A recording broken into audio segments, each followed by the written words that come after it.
Welcome to Heather Ewing, the CRE Rundown. I am your host, Heather Ewing from Madison, Wisconsin, and today I've got a great guest for you. It is none other than John Laine. He is an investor out of Vancouver, Washington. John, welcome. Hi there. How are you, Heather? Thank you for having me. Definitely, my pleasure. So I've known you for about a year and a half or so on LinkedIn, but for those of my guests that don't know you yet, please share a little bit more about yourself and what you do. The 30-second version is I've been in real estate for 35 years. Bought my first house when I was 19, right? I'm 57 now, so I've had this 30 plus years of compounding interest in my life. So that's been really, really cool. Now because of that decision, being able to buy young, we help other families buy their first home. We buy old apartment buildings, convert them to condos, and sell them to first-time home buyers. So that's like the 30-second, as quick as I could do it, answer. Right. That's terrific. So do you ever seller finance? We want to. We're not quite big enough to do that yet. We will probably do seller financing maybe on the fifth or sixth or seventh one, but we're still perfecting the business model. Once we get like our fifth one, I think we'll be doing seller financing from that point on. That's terrific. So 19, that's an early age. Kudos to you, John, for the foresight. What would you say? Was there a person, was there a book, or what inspired you to be so smart and begin investing at the tender age of 19? I, my dad was an army officer. And so we had moved over and over and over and over and over and over again as a kid, right? From the age of 5 to 18, we were moving every couple of months. And I was just very Wow. tired of being moved around, not having control over my life. And I ironically gotten into a pretty bad car wreck that summer before. And so I had a lump Oh. of cash. And Mhm. and I had a couple of really good friends that we did house hacking before the idea of house hacking was even a term. I just $2,500 down, got the house on contract. My two best friends moved in with me, and that was it. Like that was, I mean, I had no idea how important that one decision would be in my life. I really, honest Yes. God, looking back in hindsight, like life gives us forks and decisions at points in time. I honestly had no idea how important that moment would be in my life. Like, It is intriguing, isn't it? And it's kind of funny. I had a conversation with a lender just yesterday over coffee, and we were talking about that too, of life presents choice points. yeah. And sometimes you realize it, sometimes you don't. And one decision really can shift and change things to your point. So that's great. It's been foundational. Like that one house, it forced me to think. I mean, as a 19-year-old, you don't really think of adult responsibilities, but it forced me to think of adult responsibilities. At that same time, I bought my first business. I was working as a carpet cleaner for this gentleman. He got sick. He asked me to buy his business. And so simultaneously, I'm a first-time homeowner and a first-time business owner. Go It large, was John. it was crazy how God, the universe, works to conspire to just shift a person's life. It still astounds me how it all happened. I love that. But I think too, you see more science coming out to back it and things of that nature of what we focus on does grow and those different, the dreamers, as long as you're putting action behind it and when these different scenarios appear that you did take it, you ran with it. Because if you think about it, you could have had this lucky break and you could have spoiled it per se, or in the sense of not reinvesting and not being smart with your money. So you did have if you want to say the hand of God come in for you, but at the same time, you made a lot of right decisions, I think, that has put you to where you are now. So, in that sense, definitely a series of good decisions. It's very much my perspective. It's very much putting yourself into those positions where luck or whatever you want to call it can smile upon you, right? I started Mhm. working when I was really young, like really, really young. And just putting yourself out there in an opportunity where Providence can have its hand in your life. Um, Right. I mean, it's I can't remember the luck and hard work combined. Uh, And was it Jim Rohn, maybe, that, or someone had, one of the greats of luck favors the prepared, that's it. right? That's the quote I was looking for. Thank you. Yes, that's I've it. got your back, John. I've Yep, got your yep, back. got it. So, yeah, it's one of those make smart decisions, do the right things, being consistent. And I think that's something I really learned over the past several years is the power of consistency. Because you see a lot of people that shine bright and then they go to the wayside because they don't have the dedication and that deep burning why to help propel them over those challenging moments and hurdles. So, what would you say has really helped you to get over some of those hurdles with your approximately 30 years of investing? Well, I survived the great financial crash. Like that was a big deal. I lost damn near $80 million in Oh, '09. And weathered that storm. That was hard. That sucked. Um, would not right. recommend. Uh, No. yeah, that was really tough. But I mean, perseverance, being willing to. After '09, I basically took a dozen years off. I'm just like, okay, I'm checked out. I just didn't have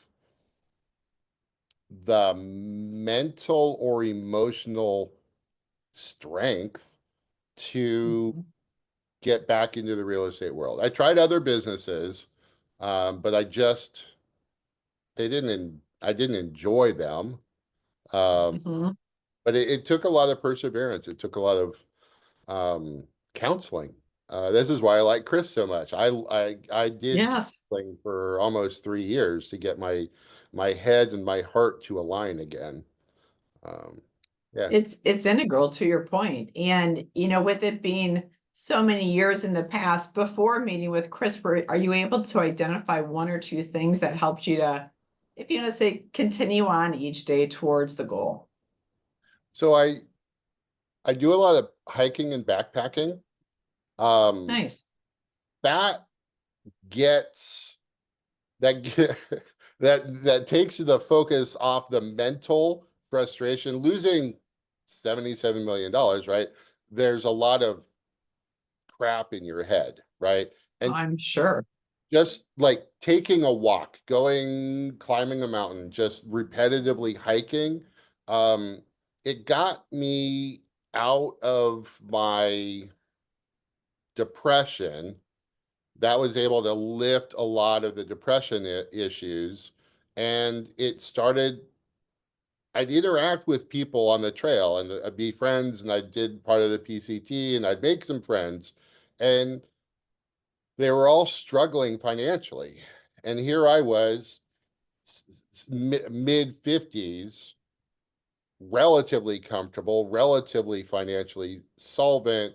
My wife worked through that whole time, but I didn't for almost 12 years. I didn't really work. And I gave myself some time to heal. Um, but I also, through the hiking, gave myself time to think. And I started Hmm. looking at like the macro of what are the problems in the real estate world. And if I were to go back into it, what could I fix? What impact could I leave? Right. And kind of creating a new plan. Very much a new plan. Yeah. Um, Yeah, that is great. yeah. So what is your plan? It's 2024. What's your plan for next year or even the next few? What's pulling at the heartstrings? I I am passionate. So because of my kind of or origin story being able to buy when I was young, I realized that like the average age of a first-time home buyer in America is 38 years old. Are Median you house, serious? yeah, true fact. Wow. Wow. Median house price is like 385. Median down payment is $71,000. Like the American dream is basically being ripped out from underneath people. And I just, I look at my own experience and I said, I think I can solve this problem. Um, Right. and so I grabbed a couple of my investor friends, turned them into partners, and we're slowly helping families buy their first home. Like we're partnered with a nonprofit, right? So that's really impactful for me. Nice. So we're partnered with a couple of nonprofits. We're buying properties at really, really deep discounts, doing the renovation ourselves, and then selling them first time home buyers at 80% AMI. Like Wow. it's really pretty awesome. That is. That is. I mean, to watch, we just had a conversation, we just bought a building, and to watch the residents, their whole demeanor changes when you say, you can stop paying rent and start owning, and we're gonna Yeah. like that's John, you're like the modern day Santa. You need to put some of this. I want to see videos. So I am creating an action item for you of creating some of these videos. That would be great.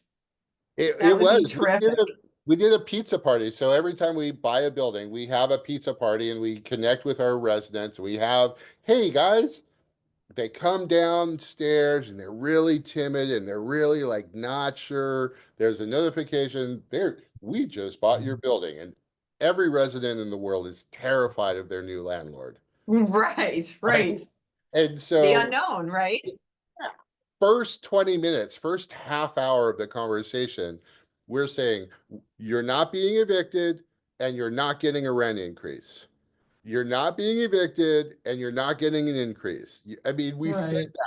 15 times.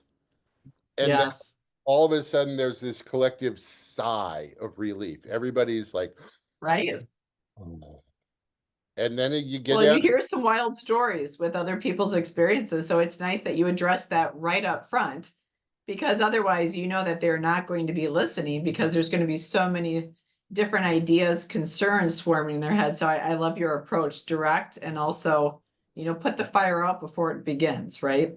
So I know it's cheesy. We call this compassionate capitalism, right? I like it. It's true, though. Yeah. I mean, Definitely.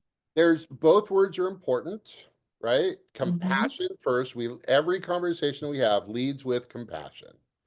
There is a tonality of capitalism. We want to make a profit. You can't do our business model without creating a profit. Um, Exactly. but there is our residents are buying houses, assuming they follow through, at 80% AMI. So we're selling units in this building at $225,000. The median comp in the area is 260 for the exact same Right. thing.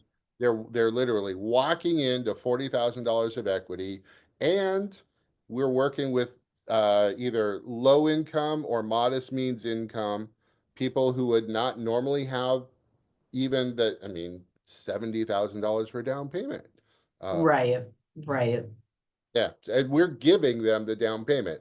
Like it's part of our mission is to we give them 3 months of payment, right? It's Right. yeah, sorry, I get a little excited. Well, no, it's terrific. And that's the thing. You hear so much in society about of like, well, time freedom's okay, but to have money is bad. And to me, if you didn't have, the wise investments that you made, you wouldn't have the money to be able to give back in this way. So I think people in general really need to take a hard look and realize that money is a great thing and it allows people to do great things with it. it's really a personification of someone, whether they're going to do good or if they choose not to. So kudos to you. You know, what a beautiful way to give back and also to continue caring for yourself and family and expanding the goodness throughout your community. So here's another question for you. If you were to reflect back on the last 5 to 10 years, what is a piece of advice that you would give yourself? Go to therapy. Thank God for Chris. Yeah. Holy smokes. I wasted 12 years. I had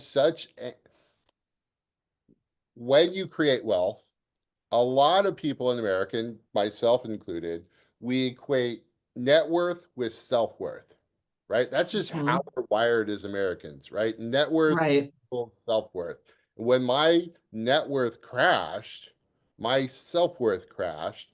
And I mean, if you had said, like, hey, what would you do different in the last 5 to 10 years? I'd say, go to therapy earlier, right? I wouldn't have right. lost a decade. That means I Yeah. helped a lot more people. I've had this condo conversion roadmap in my brain for 15 years, but I didn't act Right. on Yeah. Yeah. Well, it. the beauty is you can probably help such a even larger group by going through that experience because so many people, to your point, don't get help. And I've been there at different times too. Of like I look back, I'm like, oh my God, Heather, you could have made this a lot easier. There was no reason, for that level of pain. Tony Robbins has a great quote, and I don't remember it exactly, but it's something about there's hardships in life, but the amount of pain you choose to put yourself through is another story. And It's I was like, all on. ah, Yeah. yes, Yep. exactly. But I it was a hard that like the last 5 to 10 years were tough, but helping I for me, it's about helping other people, right? I don't need more zeros. I don't need more commas in my bank account. They're helpful, they're nice, but I don't need them, right, right? For me, it is a legacy of trying to serve others. Um, when I lost my portfolio, I had roughly 1,000, 1,200 people relying on me for their shelter, right? When I lost my portfolio, let's say 1,500 people went homeless. I lost my wow, properties, they lost their homes. And right, that's a burden that I will carry for the rest of my life. Some of these residents had been in those homes for 5, 10, 25 years. And because I lost my portfolio, those people mhm, suffered consequences that were not their fault. And so I feel a sense of compassion to try to right that for other people. I don't know. I want to give residents more control over their lives, and it starts with home ownership. right. And I think it's one of those when you are a caring and compassionate person that no one could have planned 2008, 9, right? And it's one of those no one would have ever wished that upon anyone. And so in that sense, I think it is, you know, us A-type personalities is easy to accept ownership of that when it's like, no, we're not omnipotent. We can't control these things. Otherwise, there wouldn't be, half of the bad things that happen in the world. So I love that you're really utilizing that energy though, and to propel forward, improving people's lives. And with that, my last question for you is what would you say living fully means to you, John? Hiking with my wife in the redwoods. Like there's no Beautiful. bigger like my we got married in the redwoods. We go to the redwoods all the time. Like it's like living fully is quality time with the person I love the most in the place I love the most. And not worrying about money, not worrying about are the bills paid, not worrying about uh the normal financial strains of life. Quality time with my wife in the redwoods, final answer.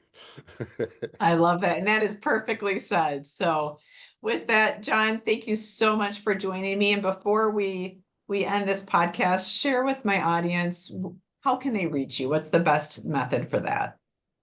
So easiest, John, John, at condo, fund. Super easy. No .com, just John at condo.fund. Yeah, and then Perfect. yeah, I'm Excellent. Well, John, thank you so much for joining me today. I appreciate it. I really enjoyed it. Thank you for your kindness and compassion as well. You Yeah. bet. Bye bye.